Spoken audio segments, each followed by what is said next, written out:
What's up everyone, Brian Zane here with my review of Hell in a Cell 2022. Thanks to everyone who's been patient and waiting for this review to drop. I know it wasn't the timeliest release. I was out of town this past weekend, so I couldn't watch the show live. And now I'm done with it, and here we are. Let's talk about this show that happened a few days ago, because I have some things to say about this show, in particular, the main event. But first, let's go into the opening contest, triple threat match for the Raw Women's Championship, as Bianca Belair defends against Becky Lynch and Asuka.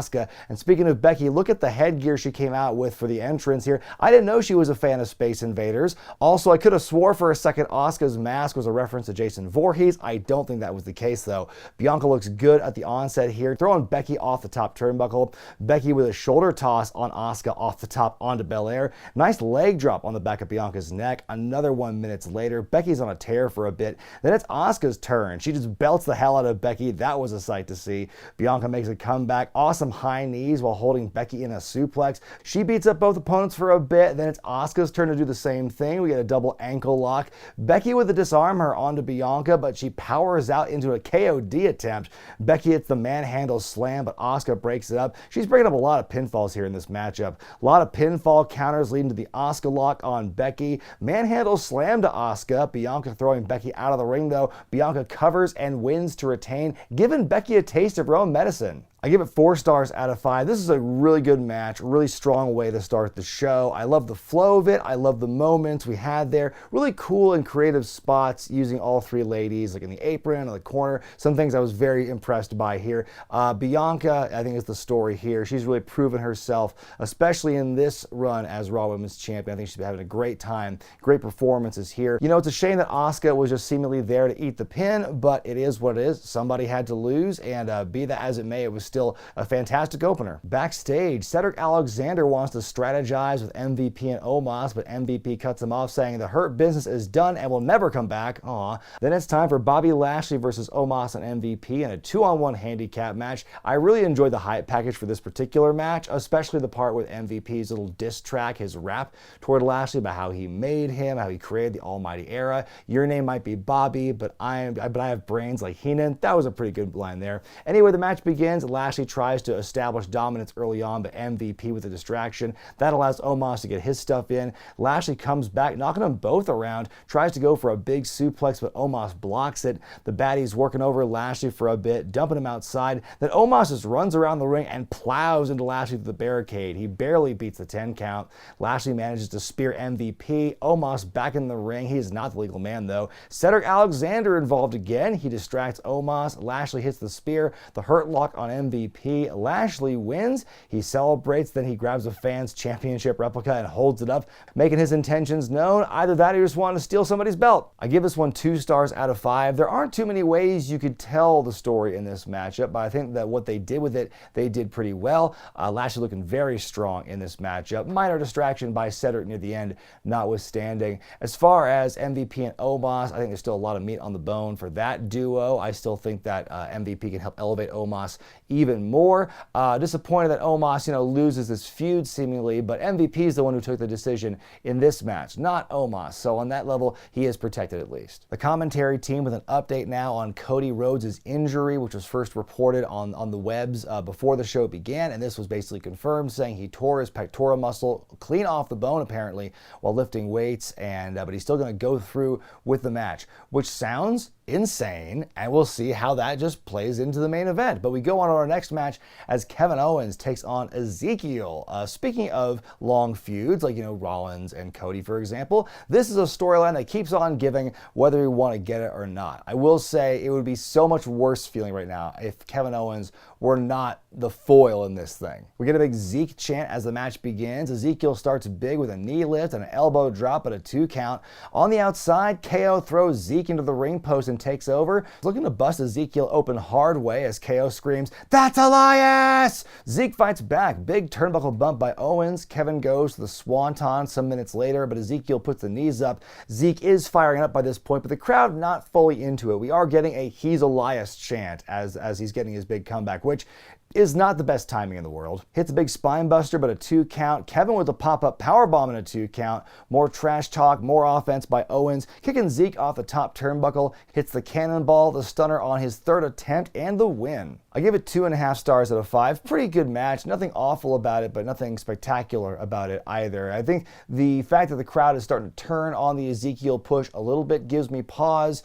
If I had watched this show and reviewed it on Sunday night, I probably would have said it in the video, well, that's got to be the end of this feud, right? No, apparently I would have been wrong because they've kept it going on Monday. So who knows where it's going to go or where it's going to conclude from here, but I'm just wondering, I always wonder about that next storyline, you know, when there's a new debut or there's a heel turn or a face turn.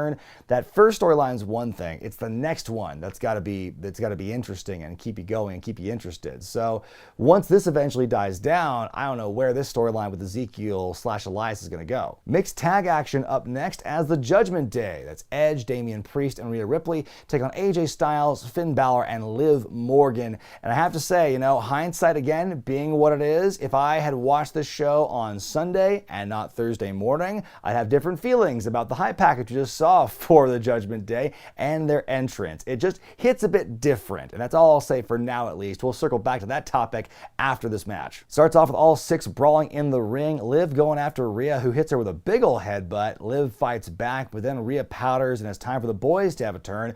Balor and Priest wrestle. They bring up at one point in this match how, oh man, it wasn't too long ago these two were fighting for the U.S. Championship. I'm like, oh man, it's one of those times where I'm like, I wish you didn't remind me of that because I totally forgot, and wow, what wasted squander potential for both of those reigns. Balor getting worked over for a good few minutes where he lays out Priest with the Pele kick. Big hot tag to Styles and Edge. AJ on fire, hits Edge with a phenomenal forearm for the first time in months, but Priest yoinks him out of the ring. Back to the ladies. Rhea showing off the big strength by practically deadlifting Liv up for a suplex. Everyone brawl again. Faces dive onto the heels. Balor going for the coup de grace a couple times in this match, but Rhea Ripley continually getting in his way or otherwise stopping him. Liv jumping on her the second time though. Finn misses the stomp. He eats the spear from Edge. Judgment Day wins. This match was pretty solid. You know, multi-person matches like this, even though all 6 people are good workers, a match like this can kind of dilute their respective impact and their abilities, but they still all had time to shine here. So pretty good story, and seeing the Judgment Day come out on top was good, and then they turned on Edge and kicked him out of the group. That's what happened the next night on Raw, where Finn Balor basically took Edge's place as the leader of the group. He's been kicked out, and I guess he's going to turn babyface again after everything he's said and done since like the weeks before WrestleMania, calling everyone sheeple and worse, and doing all that bad, nefarious stuff. And what's causing all this? The story was the Judgment Day was broken up, or the roster was changed a bit because I guess creative wanted a more supernatural tone for this group, and Edge said no to it. And so they said, fine, we'll cut you out and we'll put Finn Balor in. So I don't know if that means they're going to go supernatural with this new version of the group.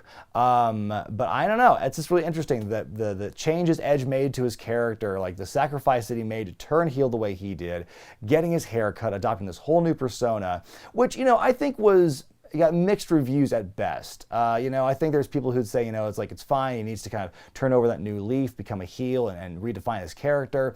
But also, I think this group just I didn't like their vibe. I just didn't think it didn't make sense. After everything we'd seen Edge go through in his entire career, for him to suddenly become, I'm this evil man now, it just always kind of felt like out of left field, like it wasn't earned. And so for him to have the babyface turn now again, is like, oh God, how do you rehabilitate everything you just did in those last like 2.5 months. I will say I'm excited to see where Finn Balor goes with this. I think him turning heel and having a stable now would be just the thing to try and steer the ship on him, because he's been aimless for what feels like forever. And yeah, I think that where Edge goes after this, I'm a little feel more bad for him, and it's probably a rockier journey. But I think with Finn turning heel, that could definitely make things very interesting. And we'll see how the dynamic with he and Rhea and Damian is compared to those two and Edge. Backstage, Bobby Lashley asking Cedric what was up with earlier. Cedric saying he did that for himself, not for Lashley, and he wants to stand on his own 2 feet. On we go to a no-holds-barred match. This should be the feud ender, as Happy Corbin taking on Madcap Moss, now sans suspenders. That is a long-standing, increasingly physical rivalry. It's gotten very heated, very personal here. And like I said, this feels like the natural blow-off point for this one. And why does it feel that every feud we ever cover with Baron Corbin always feels feels like it goes longer than it should. Even if it's like just 2 matches. Like, oh my God, this again? I don't know why. It just feels like I've seen it and way too often and it's gone way too long. That's just me though. Starts out brawling. Corbin throwing Moss into the set. Corbin shoving Moss over the announce desk. Then Madcap just hucks one of the chairs at Corbin's face. Happy trolls the crowd by teasing a table, then putting it back underneath. He wallops Moss with a steel chair, but Moss comes back, takes a deep 6. Chair set up in the corner, but Corbin runs headfirst into it. Moss takes a turn with a chair, and man, his strikes even look worse than what Corbin did. Big hits there. A DDT on the chair. Chop block on the outside by Corbin's got him on the offense again. Puts Madcap's head through a chair, running into the announce desk. Corbin now brings in the steps. Moss with a fall away slam into it. Ouch. Punchline. Then he murders Corbin by crushing the chair with the steps around his neck to win the match. I give this match 3.5 stars. I don't know why, but this match definitely went above and beyond my expectations. And it was kind of a hidden gem for this show for me. Not a top match of the night, but definitely one that I thought, oh, this really entertains me because they really went physical. They really went hard with each other here. That's what did it for me. And just seeing the progression of the storyline, the way they escalated it into this match here, told a lot of sense. It was a story that was pretty well done. A little dark for this new baby face to essentially just halfway murder Corbin in response to what he did to him, but still a very big statement win. And I would again love to see where Madcap Moss is going to go, what his next feud will be after everything he's gone through with Corbin. In your semi-main event for the U.S. Championship, Theory defends against CM Ali. That's right, Chicago's Mustafa Ali. Big reception for the hometown boy in Chicago in this matchup. By the way, I did appreciate Theory's Captain America-inspired entrance gear here. Theory repeatedly powders early in the match, but Ali's had enough. Big cross body off the top to the outside. Theory launching Ali into the ring post. Later, he pulls Ali off the top and he splats onto the floor. Some awesome back and forth in this matchup. Ali flips off the turnbuckle, seems to hurt his knee, kicks Theory on the way down. They have quite a collision. A seated springboard Spanish fly by Theory. Exchanging pinfall attempts. Ali up top again. He gets thwarted again. Theory's A-Town down, countered into an STF. There's a rope break. Ali finally gets up top, goes for a 450, gets none of it. Chop block of the A-Town down. Theory wins and retains. I also give this match 3.5 stars out of 5, but for me, that kind of rating was expected for this one. Pretty good contest here. The story of Mustafa continually going to the top rope and how he fights to finally get it, only for it to, slip through his fingers and to miss the 450 was a good story thread told in that matchup here. Good athleticism on display from both guys. I am liking Theory as this mid-card heel, coming into his own as a star. He has a lot of room to grow and develop, obviously. Has a lot of years left to give, you would think, but I think that the way he's being presented right now is just really perfect for his character and where he is in his career at the moment. And now it's time for the main event. Heck in a Sec match as Cody Rhodes takes on Seth Rollins for the third and presumably final time for a while, it would seem, with Cody having half his chest torn off his body and everything. How is that injury going to play into this match that has already gotten so emotionally charged, things getting personal with all the references they throw at each other in their promo last couple weeks? How's that all going to mix together for this matchup? Let's find out and see.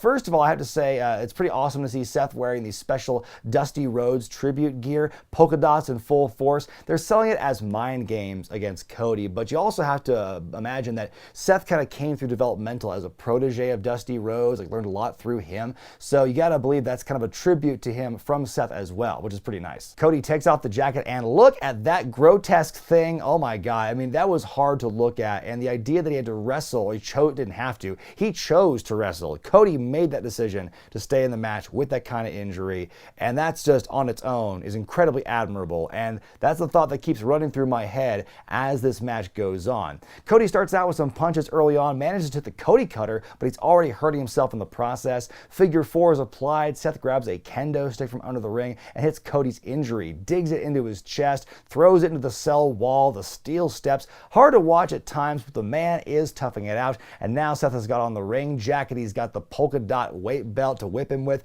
Seth, in this moment of him with the big Homelander Cody jacket and the polka dot tights, it looks like somebody hit the randomizer on Create a Wrestler, and that's the gimmick we came up with. Rollins getting the table out, and finally Chicago Chicago can rejoice. He goes for a frog splash, but all he gets is table. Cody brings out the bull rope, and I mean, it looked at the Rose family bull rope he was getting there, because it was like just shedding dirt and debris as every move he made with the rope and the cowbell and everything. He puts one end of it on his wrist, and he tells Seth, he screams at Seth to put the other side on. So we get this kind of bull rope match moment, which is really cool to see. Cody crouching in with the rope, dinks him with the cowbell. Seth comes back. Another table enters the picture. Cody with the first crossroads of the match. There's a kick out. Seth powerbombing Cody through that table in the corner. There's a kick out. Seth bringing out Sledgy. No more throne smashing in this house, young sir. Cody hits the damn pedigree. We get a kick out. Now Cody's got Sledgy. He gets hit with a stomp. Another kick out. Seth hits crossroads, which apparently wakes Cody up, so he hits one of his own. Seth going for a Sledgy attack again, but Cody stops it.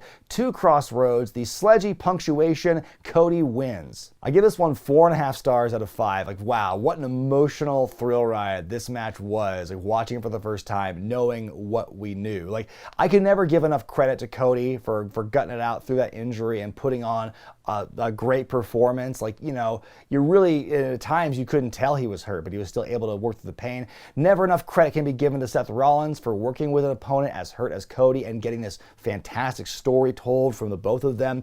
I will say WWE probably a hair irresponsible for allowing Cody to do this, but as we have seen over the years, Cody's definitely that guy who will always put the business over himself. We saw it with AEW, with like the flaming table spot. We saw it here in WWE, working through this injury. Like, we've seen Cody's selflessness in wrestling. He will bleed buckets. He will go through hell and back. And I think that's this match, probably his greatest performance, more so than any championship win, more so than anything he did in AEW. I think this match is going to be defining his legacy. The fact that he wrestled about 24 minutes in this grueling gimmick main event match with weapons and all, and still managed to put on a hell of a match. It's tremendous. It's incredible. What can I say? The only slight nitpick I have, or that I'm going back and forth with by myself, is like, should Cody really have won? Like, is it believable for Cody with that massive injury to have beaten an opponent like Seth Rollins? I guess one answer I could give to that is it's wrestling, and you can make anything believable if you work hard enough at it. So, I think I would have been satisfied no matter who won. I would have understood if Seth won the final matchup and sent Cody off on his way for surgery or whatever. And I can also understand why they gave Cody the win. I think, again, I would have been fine with either outcome. I think after considering the injury and the scale of it and everything, just safety and just being able to continue on after that is the most important thing. So, everyone won in my estimation. My grade for Hell in a Cell 2022 is a B-. It had a great opener, a fantastic main event. Mostly everything else in between those 2 points, though, felt kind of like an episode of Raw. Like a really good episode of Raw is the best way to describe it. I mean, the in-ring stuff is always going to impress me, and it's always going to exceed my expectations. I tend to go into most pay-per-views of any kind, any company, with generally low expectations, and then I'm always like, ooh, I'm pleasantly surprised all the time. Like, hey, WrestleMania Backlash, Hell in a Cell, these shows aren't that bad. Because I think the build that goes into these shows on TV, on Raw and SmackDown, are so lackluster. But the pay-per-views are generally going to deliver because there's more of a focus on the wrestling itself, not so much like whatever promos and skits they're trying to do. So yeah, the wrestling is always going to be good to great, so that kind of artificially inflates the rating or the quality of a pay-per-view. And I think, once again, I think the Seth Cody match being the way it was and knowing what we know, that to me helped elevate the grade up considerably because of that extra intrigue of the injury. And the ladies in the main event, or the opening match, I should say, definitely brought it as well. But it is kind of a scary time for WWE at the moment. I mean, with Cody out seemingly for a bit, assuming he actually is going to take time off for his injury, and with Roman, taking his reduced dates, it was just reported today he's not going to be on Money in the Bank, apparently. Like, what are they doing? I think now's the time to, in case of emergency, bring out Tribal Chief and bring him out there and, try and pop some numbers or something. It just feels like with, so many of the top stars, out for whatever reason, it feels like things might be kind of dire for the company at this point, for this summer, but I could be wrong, but what do you think? And also, what did you think of Hell in a Cell on Sunday? Let me know in the comment section below. I want to hear your thoughts on the main event. I want to hear your thoughts on Corbin and Moss and the women's triple threat match, all that stuff. Let me know down below. I'm Brian Zane, and I'll see you next time.